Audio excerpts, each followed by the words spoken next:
नमस्कार, आप सभी दर्शकों का लाइव इंडिया हर पल में स्वागत है। मैं हूं आपके साथ पूजा दुबे। रांची के एचईसी बंद होने के कगार पर पहुंच गई।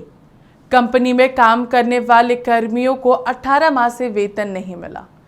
कंपनी की बदहाली पर केंद्र सरकार के रवैये को देखते हुए इंडिया गठबंधन कर्मियों की आवाज बनकर सदन से सड़क तक, दिल्ली के जंतर मंतर से रांची के राजभवन तक आंदोलन कर रहा है। इसी कड़ी में अब राज्यपाल से मुलाकात कर एचईसी को बचाने की गुहार लगाई है। इंडिया गठबंधन के नेताओं ने राज्यपाल से मुलाकात कर ज्ञापन सौंपा है। राज्यपाल से मुलाकात में इंडिया गठबंधन की ओर से झामुमो, कांग्रेस और सीपीआई के नेता शामिल थे। करीब 1 घंटे की इस मुलाकात में नेताओं ने राज्यपाल को एचईसी की दुर्दशा से अवगत कराया। राज्यपाल ने भी आश्वासन दिया है कि इस विषय को लेकर केंद्र में बात रखी जाएगी। साथ ही राज्यपाल ने एक बार एचईसी का भ्रमण भी करेंगे।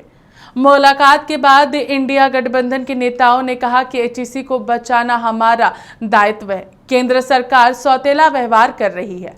नेताओं ने कहा है कि इस मामले को जब सदन में उठाया गया तब उन्हें बोलने से रोका गया। लोग यहाँ जो आए हैं वो एचईसी के जो मरना अवस्था में ला दिया है केंद्र सरकार ने, और वहाँ के मजदूर परब आ रहा है, लगातार परब आ रहा है। 18 महीने से 1.5 बरस से वेतन नहीं मिला है। वहाँ के पदाधिकारियों को वेतन नहीं मिला है। चिमनी जो था वो बंद हो गया, 3 चिमनी एचईसी का बंद हो गया। ये सारे सवाल को गवर्नर साहब के पास गए, क्योंकि वो कस्टोडियन है फाइनली, और एचईसी केंद्र सरकार का, इस देश का एक बड़ा धरोहर है। एचईसी को बचाना प्लानिंग कमीशन जो था, नीति आयोग, उसका रिकमेंडेशन है। कलाम साहब जब थे राष्ट्रपति तो उनका था, क्योंकि इसरो के साथ उन्होंने जोड़ा था। डॉक्टर मनमोहन सिंह के टाइम में इसको 2 बार रिवाइव कराया था, लेकिन जब नरेंद्र मोदी जी का समय आया तो पिछले 4 बरस से एचईसी घाटे में चल रहा है। इसका कोई चेयरमैन नहीं है, डायरेक्टर नहीं, कोई अस्थायी कोई नहीं है, वर्किंग कैपिटल नहीं है, इसके रॉ मटेरियल नहीं है। ये सारी स्थिति है। हमारी यहाँ के हमारी नेता महुआ मांझी जी ने राज्यसभा में उस दिन ये सवाल को उठाया जब राज्यसभा में इसरो पे चर्चा हो रही थी, उस दिन उठाया।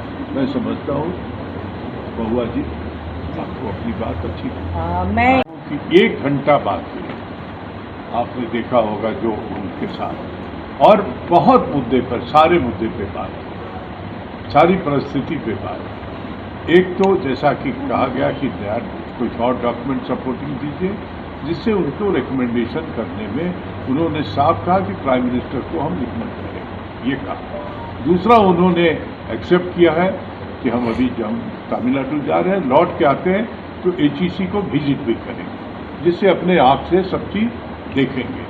तो मैं समझता हूँ कि जो हमारी डेलीगेशन की जो बातें हुई है वो गवर्नर साहब के एटीट्यूड से बहुत पॉजिटिव बात है, बहुत पॉजिटिव बात है। मैंने जब ही उनसे कहा कि आप एक बार एचईसी का विजिट खुद से करके देखिए, तो तुरंत वो राजी हो गए और उन्होंने कहा कि हम बहुत जल्द जाएंगे। तो देखेंगे तो हमें पूरा विश्वास है कि उसके बाद वो उसको उस पर इससे पहले जो मिला हम लोगों ने, और मिलकर सारी बातें हम सभी लोगों ने बताई कि आप इस कस्टोडियन हैं इस एचईसी के, तो आप इसमें पहल करें। तो उन्होंने और भी डॉक्यूमेंट्स मांगे हैं ताकि और अच्छी तरह से, क्योंकि जैसा कि माननीय सुबोध कांत जी ने भी कहा कि इसरो पहले चाहते थे कि इसको अपने में मर्ज कर लेना एचईसी को, क्योंकि वो उनके लिए इतना महत्वपूर्ण है।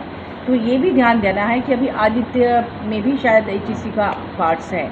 आगे भी 2047 तक भारत को हम लोग एक विकसित राज्य देश के रूप में लाना चाह रहे हैं, तो इसमें एचईसी की बहुत बड़ी भूमिका हो सकती है, और यही विश्वास दिलाना है केंद्र सरकार को, और उसको प्राइवेट के हाथों में नहीं जाने देना है। हम लोग काम कर ही रहे हैं, सभी लोग चाह रहे हैं कि उसका पुनरुद्धार हो, लेकिन सालों से ये पेंडिंग है।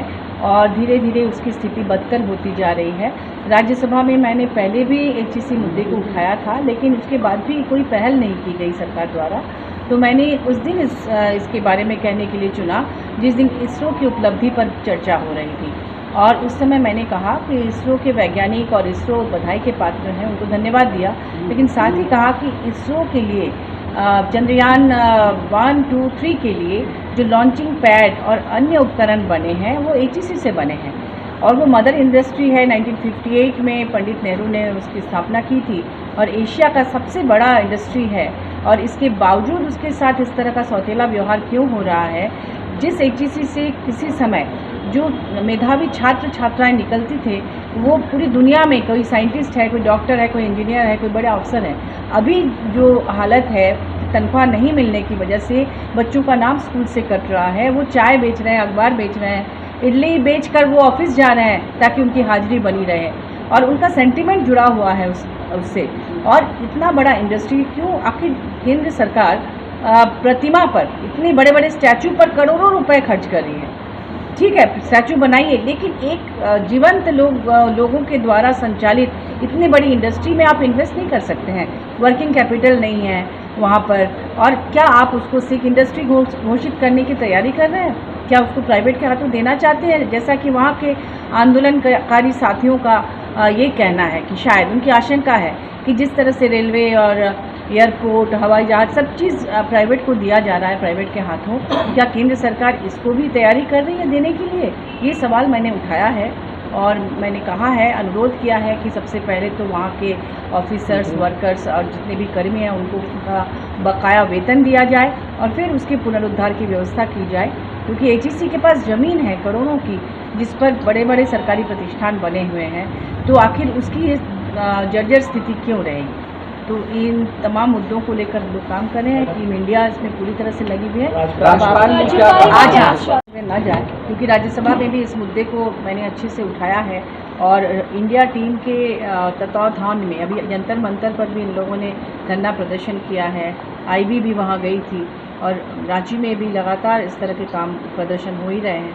मुझे लगता है कि अब सरकार इग्नोर नहीं कर पाएगी, और माननीय राज्यपाल अगर रिपोर्ट भेजेंगे हम लोगों से, जो कुछ भी डॉक्यूमेंट्स मिलेगा उसको लेकर, तो उनको करना पड़ेगा केंद्र सरकार को। इस मुद्दे को लेकर राष्ट्रपति से भी मुलाकात का कोई समय आप लोगों ने लिया? अगर अभी जो भी हम लोग कर रहे हैं उससे बात नहीं बनी, तो आगे माननीय राष्ट्रपति के पास भी हम लोग जाएंगे। तो आप लोगों ने यहाँ पर पूर्व केंद्रीय मंत्री सुबोध कांत सहाय और साथ ही साथ राज्यसभा सांसद महुआ मांझी की बातों को सुना, जहां HEC को लेकर के लगातार बातें सामने आ रही थी। वहां पे लोगों को जो वेतन नहीं मिल रहा है, उस पूरी तस्वीर को भी आप लोगों ने देखा है, उस मंजर को भी देखा है, जब लोग वहां पे हज़ारों की संख्या में काम करते थे। एक समय था जब HEC में 22,000 लोग काम करते थे, मगर अब इस कदर लोग वहां से टूटते गए कि अब वहाँ पे मात्र 2,000 से 3,000 लोग ही काम करते हैं। 18 महीने से उन लोगों को वेतन भी नहीं मिला है। तो इसको लेकर के केंद्र हो या फिर राजधानी रांची में स्थित राज्यपाल के पास जाना हो, तमाम चीज़ों को लेकर के इंडिया गठबंधन के लोग पहुंच रहे। अब देखना यह है कि HEC को लेकर के राज्यपाल CP राधाकृष्णन क्या कुछ फैसला लेते हैं, इसको लेकर के वो केंद्र के पास क्या कुछ बातें रखते हैं। फिलहाल हमारे साथ इतना ही। देखते रहिए लाइव इंडिया हर पल। नमस्कार।